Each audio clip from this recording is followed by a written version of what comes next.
The thermometer nailed to the wooden post outside had not moved above -40 in 11 days. Marta Sorokina noticed this the way a person notices an old scar, without surprise, without fear, simply as a fact of life that had always been there and always would be.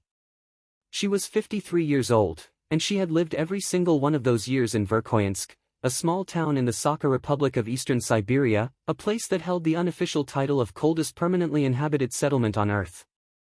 Most people, upon hearing that, would ask why anyone stayed. Marta never understood the question. She woke before 4 in the morning, as she always did. The wood stove in the corner of the single-room house had burned low overnight, and her breath was visible even indoors, small white clouds rising toward the blackened ceiling. She dressed in layers with the practiced efficiency of someone who had done it 10,000 times, thermal underlayer first, then the thick wool socks her mother had knitted before she died, then the quilted trousers, the heavy flannel shirt, the padded vest, and finally the enormous sheepskin coat that hung beside the door like a sleeping bear. She pulled on her fur-lined boots, the ones with the double sole and the felt inner lining, and she wrapped a wide woolen scarf around her head and face until only her eyes were visible. Outside, the cold was not like cold anywhere else in the world. It was a physical presence, something that pressed against the chest and made the lungs work harder with every breath. The air was so dry and so frozen that the snow beneath her feet did not crunch, it squeaked, a high-pitched protest with every step, the kind of sound that visitors always found unsettling.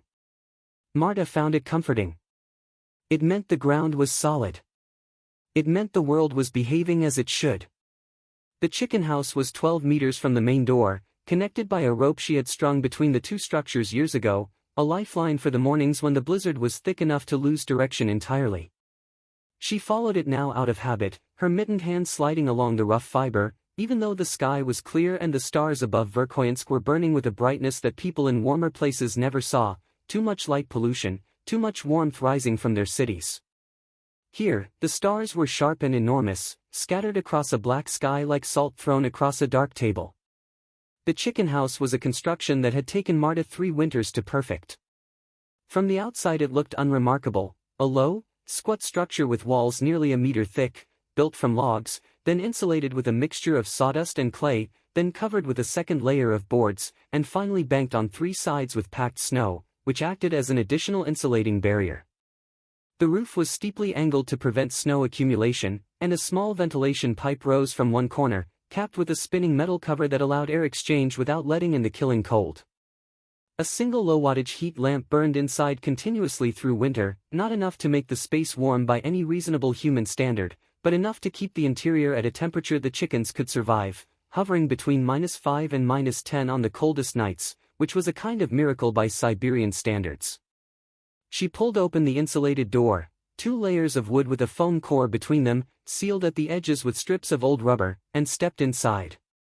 The smell hit her immediately, the dense, living smell of 22 chickens in an enclosed space, a smell that would have bothered most people but that Marta associated entirely with warmth and continuation.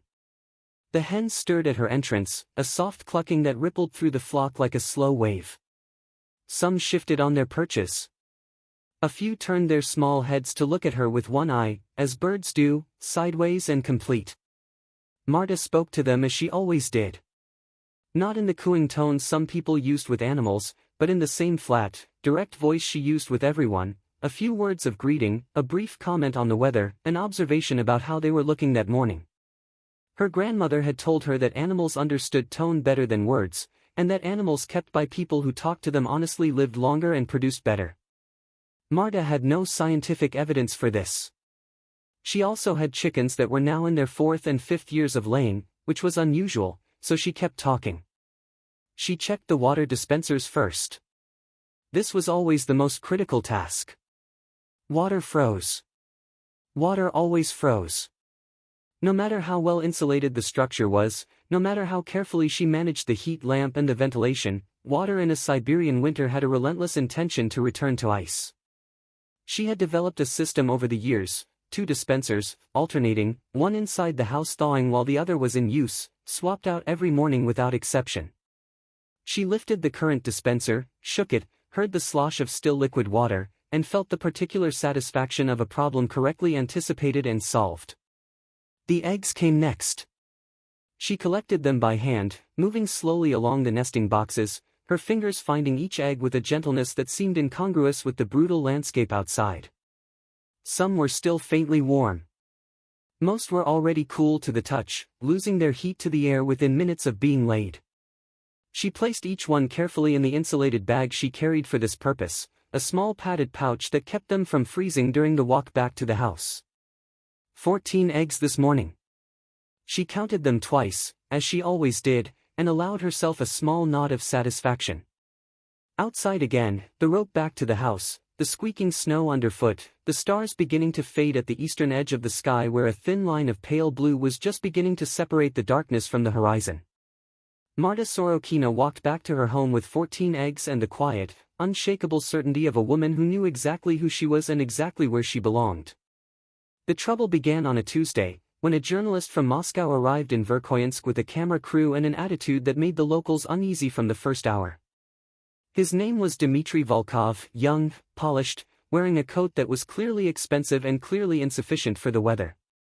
He had been sent to produce a feature on extreme rural life, and he had decided, before even arriving, what the story would be, a portrait of backwardness, of people too stubborn or too poor or too simple to leave a place that the modern world had long forgotten.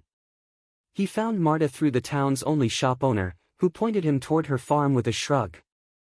When he appeared at her gate with a camera aimed at her face and no greeting, Marta simply looked at him. He asked, in the clipped, slightly contemptuous Russian of someone who considered regional accents charming at best, why a woman her age was still doing this alone. Why she hadn't moved. Why she was, as he actually said, living like it was still the last century. Marta said nothing for a long moment. Then she opened the gate and told him to follow her. Dmitry followed her into the chicken house with the camera still rolling, narrating under his breath in the self-satisfied tone of someone who already knew his conclusion.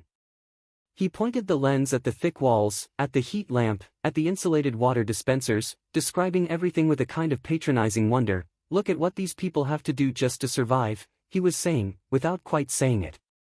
Then Marta handed him an egg. It was warm. Freshly laid, still carrying the heat of the hen that had produced it, at -68 degrees outside in a world that had every reason to make life impossible. Dmitry stopped talking.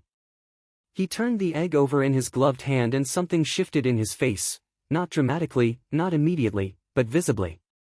The performance softened. The journalist disappeared for just a moment and what remained was simply a young man holding something alive and improbable in the middle of an incomprehensible cold. Marta watched him without expression. If you've made it this far, you already understand that this story is something rare. Subscribe to the channel, the best part is still coming. Dmitry stayed 3 days longer than planned. He told his producer it was for additional footage.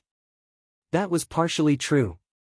The fuller truth was that on the second morning he had woken before dawn without being asked, dressed in every layer he had brought, and walked the rope to the chicken house alone, wanting to understand what it felt like to do it without Marta making it look effortless. It felt nearly impossible. His hands shook. The cold entered through every gap in his city coat with a kind of casual cruelty. He stood inside the chicken house afterward, breathing hard, surrounded by quietly clucking hens, and felt something he hadn't expected, a deep, almost embarrassing respect. When the footage aired 2 weeks later in Moscow, the tone was nothing like what his editor had requested. There was no condescension. No backward rural angle. Instead, Dmitry had built the piece around a single idea, that intelligence takes forms that cities forget to recognize. That a woman who had engineered a system to raise chickens and collect eggs at -71 degrees was not a curiosity. She was an engineer, a biologist, a survivalist, and a philosopher living in one body. Marta watched the segment once, nodded, and went to check on her hens. The video reached 4 million views in 9 days.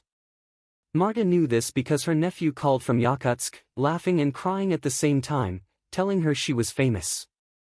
She listened patiently, thanked him, and asked if he was eating properly. Letters arrived. Emails that the shop owner printed for her because she had no computer. A university in Novosibirsk wrote asking if she would consult on a cold climate agriculture project. A woman in Canada described almost word for word the same chicken system Marta had built, developed independently, and said reading about Marta had made her feel less alone in the world. That one Marta read twice. A documentary crew came in spring, this time with genuine curiosity and proper cold weather gear. Marta agreed to participate on one condition, that they show the work completely, without shortcuts or sentiment. They agreed. The resulting film won a regional award that Marta did not attend because it coincided with egg collection and she saw no reasonable justification for changing her schedule. The chickens kept laying. The winters kept coming. And Marta Sorokina kept walking that rope in the dark, doing what she had always done, now simply with the world finally paying attention. 2 years later, Verkhoyansk had 3 new chicken houses. Marta had built none of them herself, but she had designed all 3, sketching the wall thickness, the ventilation ratios, the insulation layers on the back of an old calendar, the way she had always solved problems, with a pencil and common sense. 2 young families had followed her instructions exactly. A third had improvised and lost half their flock in January. They came to her in February and she helped them rebuild it correctly, without mentioning the improvisation once. Dmitri visited again that winter. He brought good boots this time. He walked the rope to the chicken house without being shown, collected eggs without being asked, and stayed for dinner, reindeer stew and dark bread and tea so strong it was almost black. Before he left he asked Marta if she had ever considered writing any of it down. She looked at him the way she looked at the thermometer every morning, steady, unhurried, already knowing the answer before the question finished forming. She said she was already writing it.